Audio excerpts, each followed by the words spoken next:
Oh, hey, didn't notice you there. 1 second, I'm listening. Yeah, yeah, I'm listening, Us humans and our dang phones.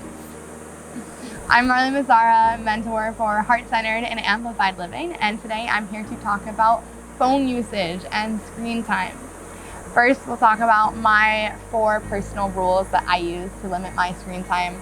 Then we'll talk about 3 action steps that you can take to limit yours. And lastly, 2 tips for your screen time and phone usage journey overall.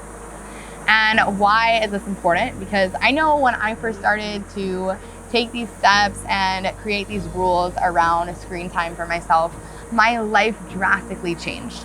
I was more productive, I had better conversations and interactions, and I was just overall more present in what I was doing in my life. So those are the benefits and results that I hope you can create for yourself too after watching this video and utilizing these steps. So I just want to say before we get started with anything at all, that I understand this is a bit contradictory. I'm using a video that you're going to have to watch on your phone screen in order to talk about how you should get off your phone screen. So go ahead and watch this video, take these action steps, and it will be an investment towards less phone screen time in the future. So I also want to mention that our phones are super useful. I'm super grateful for mine.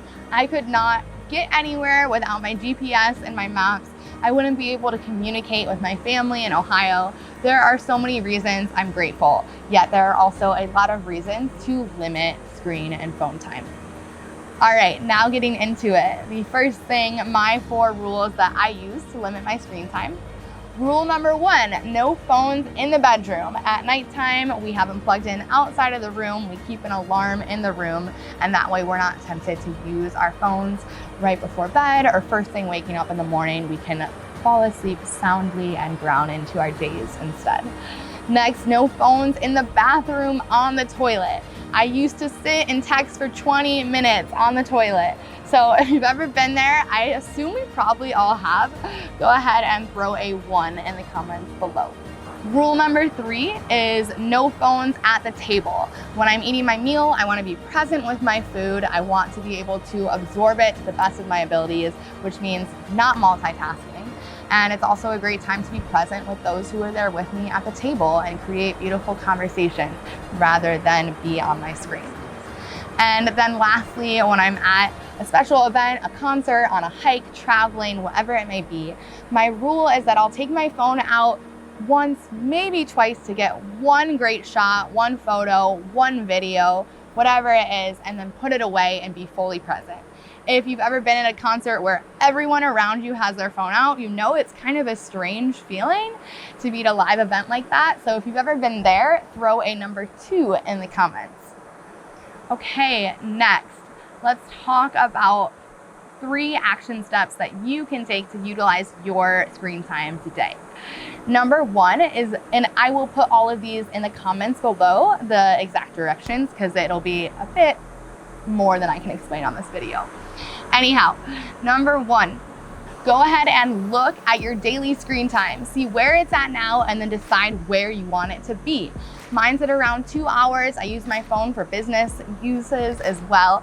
So that's why I chose that number. You choose what feels good to you and then set that screen time for your day. Step number 2, look into setting Do Not Disturb on along with your alarm clocks and your sleep schedule on your phone. So our phone has all these cool fancy tricks now. You can set it so that your screen time is off an hour after you wake up, and it's also off 2 hours before you go to bed, or something of that sort, whatever you decide. And then step number 3 is you can set limits on your actual app. So for example, Instagram, you might go on to post one thing and then all of a sudden you're looking at your college friend from class and you're totally distracted. So you can set that at about 15 minutes or whatever feels good for you. And that way you're not going down that dark hole spiral and not realizing where you are. So with all of these, you can always override them if you need to, but they're great options to have there just to bring that present moment awareness in and tell you where you're at. Okay, and then last thing is 2 tips for your screen time journey.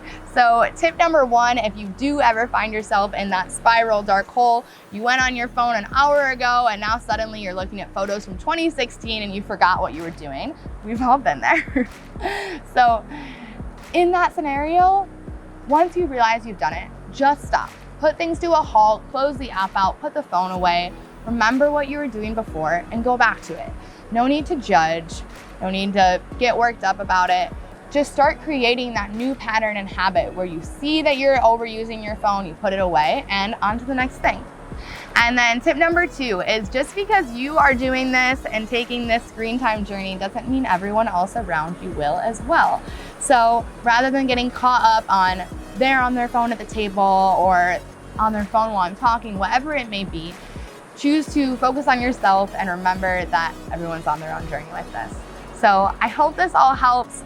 Please, if you enjoyed this video, go ahead and take those action steps right now. The directions will be in the comments below, and that way you can start your screen time journey today. Now, thanks so much for watching, and I'll see you soon.